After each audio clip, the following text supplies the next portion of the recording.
This is Professor Fur's research log number 42069. Oh, Arceus, of course. Well, I've finally done it. Oh, I am so pleased with these results. And with this project finally at its end, I will use this log entry to summarize the entire thing. Here it goes. Hello, I am Professor Fur, one of two main Pokemon professors in the Cascade region. My specific field of study is learning more about this region's unique weather system, which is caused by the 4 roaming legendary Pokemon constantly rotating the seasons. These constant shifts have made some of the Pokemon here able to use moves and abilities that they are incapable of in other regions, mainly moves that affect their immediate environment, essentially battlefield-sized weather anomalies. I've dubbed this simply Weather Energy, or Weathergy, because I'm uncreative. That's not my job as a professor. But one thing I noticed while out doing my research is that my partner Pokemon, Castform, apparently has more forms here than anywhere else in the world, as pointed out to me by Castform's original creator. Apparently, in other regions, there is only a sunny, snowy, and rainy form.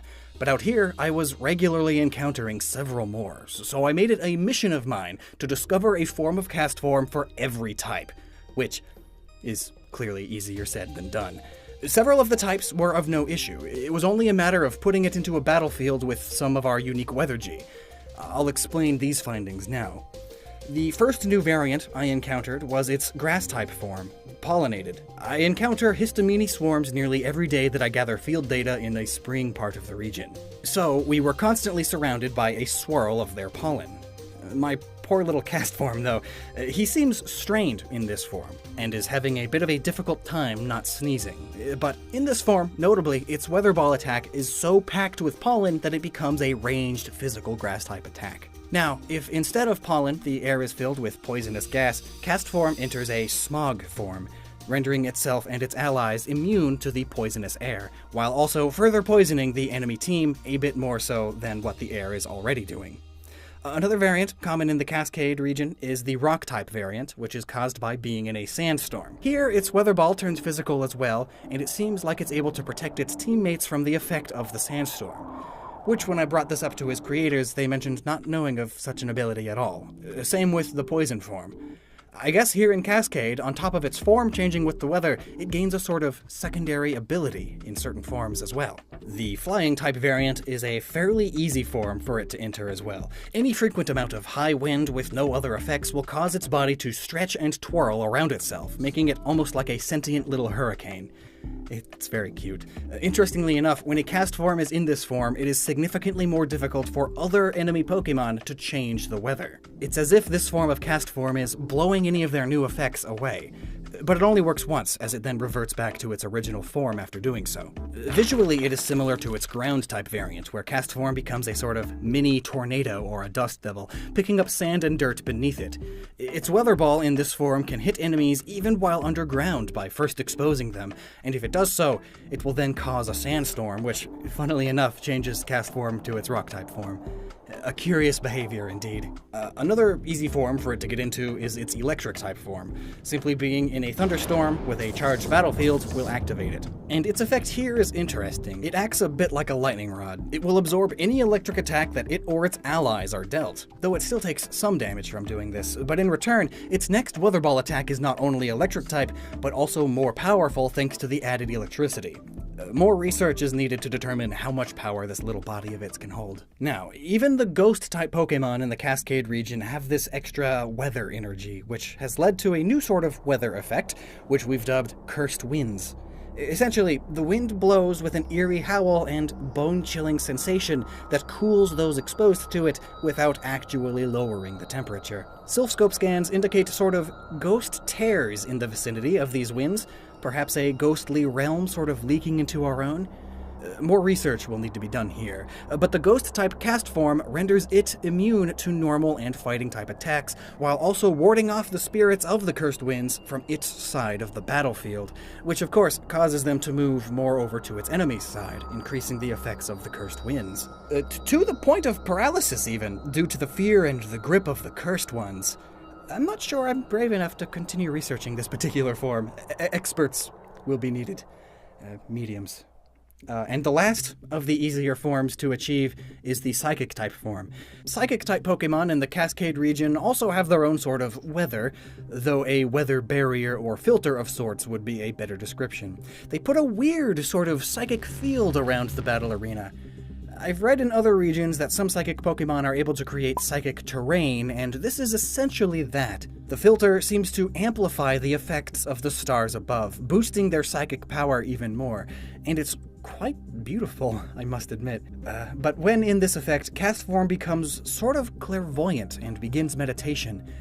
When meditating, it doesn't seem to attack. It can still use status moves, though, but if it has an ally on the battlefield, it will amplify all of their attacks with added psychic energy, seemingly pushing its ally further with the aid of telekinesis. And I should note that this effect seems to last for a short while, so switching the cast form out with another Pokemon in wait will see the effect continue to last for that Pokemon for a brief moment. I'm sure some expert trainers can see value in this.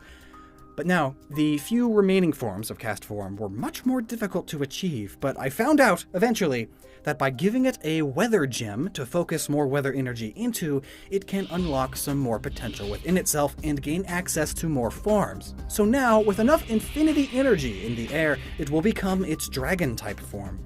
Every turn, its attack and defense stats grow, but it also just takes ever-increasing damage to itself, similar to the effects of the move Toxic. It seems that its body isn't meant for this kind of arcane power. Now, when a Pokemon causes Overcast and a Blood Moon, Castform not only changes its form, but its personality as well.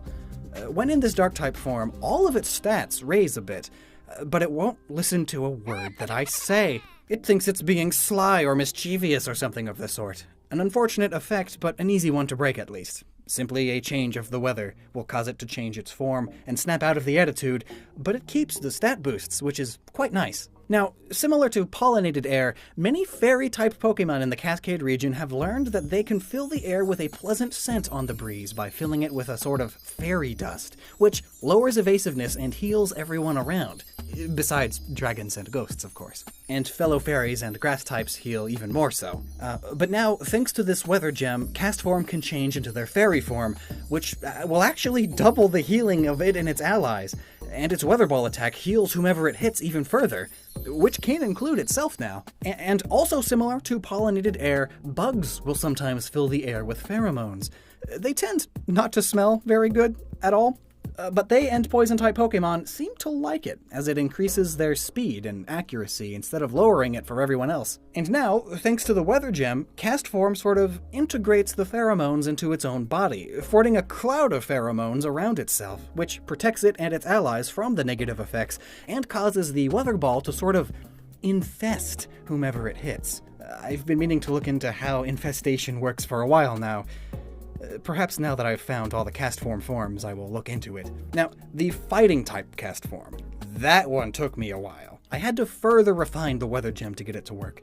Some Cascadian Fighting-type Pokemon can radiate their fighting spirit into the air around them, like a Lucario's Aura Ball, but always, and the entire battlefield. And now, when this happens, Castform can pick up on that and transform into its Fighting-type form. The speed boost that it gets from this is remarkable. It's now among the fastest Pokemon I've ever seen. And it can't seem to sit still, darting back and forth rapidly and now ramming into its foes for every attack. And then the Steel type. And this is where I truly struggled. It took me months to figure this one out. Some Steel-type Cascadian Pokemon have a minor effect on the weather and their weather energy, but it's never much. A tweak to the local magnetosphere. It only ever speeds them up slightly and makes them more accurate, but it also makes all electric attacks against them perfectly accurate. I tried so many things to get this to work with Castform, but nothing seems to work. I hate to resort to the same tactics as Tom Bezel, my old frat mate and now CEO of Amazol, richest corporation in Cascade, and the world soon. You see, he's been messing with Pokemon biology for a while now, all for corporate gain.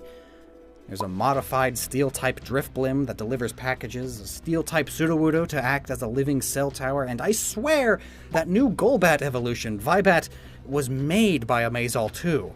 They're listening to us for sure. And the Botniak!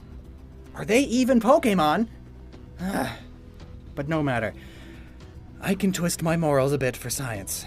This is the last step of this project, so after tinkering around in my lab a bit, eventually I did find out how to achieve a steel-type castform, and it involves a whole other item to give it. A steel whirligig, not unlike the one in downtown Port Alki. So, what's great about this held item is that it makes the steel form castform become the default form. So, it's in this form right out of the Pokeball. And when it comes out, the Magnetosphere Burst clears any weather effects that are already in the battlefield and sets up the Steel-type weather effect on top of that. But, as a bonus, it boosts its allies' accuracy too, and also acts similarly to the electric form of Castform, but even better. It acts like a lightning rod and pretty much renders its side of the battlefield immune to electric-type attacks. There are a few negatives involved with this, though. The Castform inside doesn't seem to enjoy being in this form.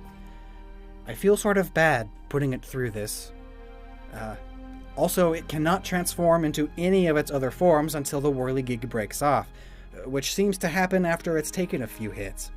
And it still doesn't seem too happy for a while afterwards, too.